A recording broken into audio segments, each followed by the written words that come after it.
Ever find yourself leaving a Christopher Nolan film thinking that was amazing, but what did they just say? It's a running joke, isn't it?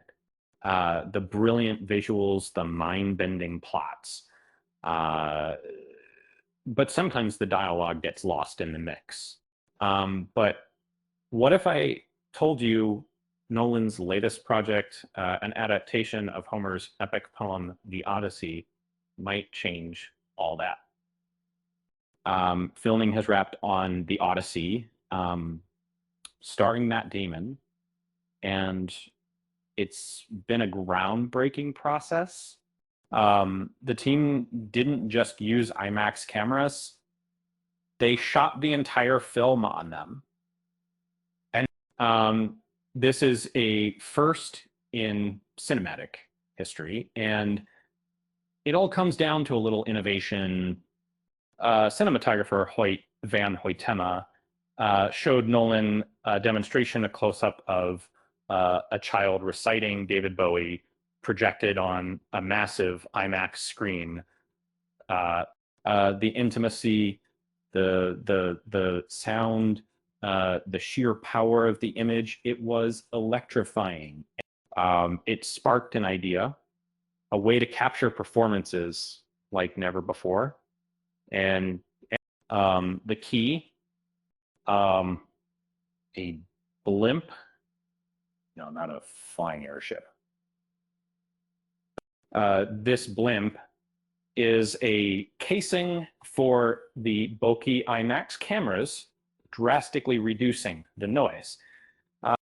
This allows the team to film incredibly close to actors, even during whispers, and still get usable sound. Nolan explains this blimp system as a true game changer.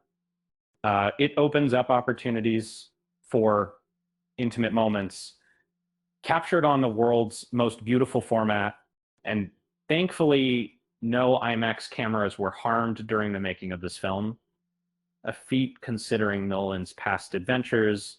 While camera blimps aren't new technology, this version has been upgraded for the Odyssey.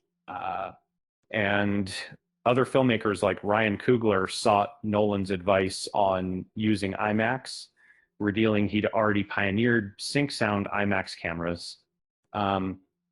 Typically, IMAX cameras are so loud that dialogue requires re-recording in post-production, overly, but Nolan prefers to use the raw on-set sound back it more.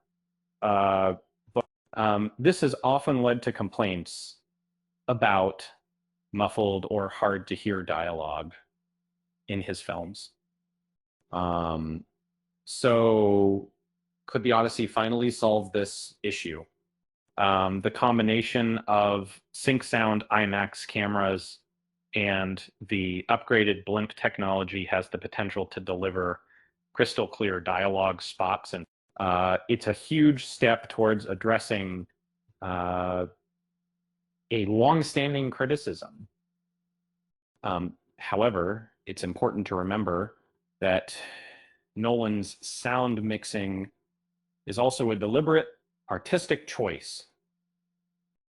Even with these advancements, perfectly clear dialogue isn't guaranteed. It's a complex issue, like blending technology and creative vision. Speaking of sound, did you hear about the sound engineer who quit his job at a seashell factory? He said the work was too draining. With that said, thanks for watching. And until next time, I'm Nunes.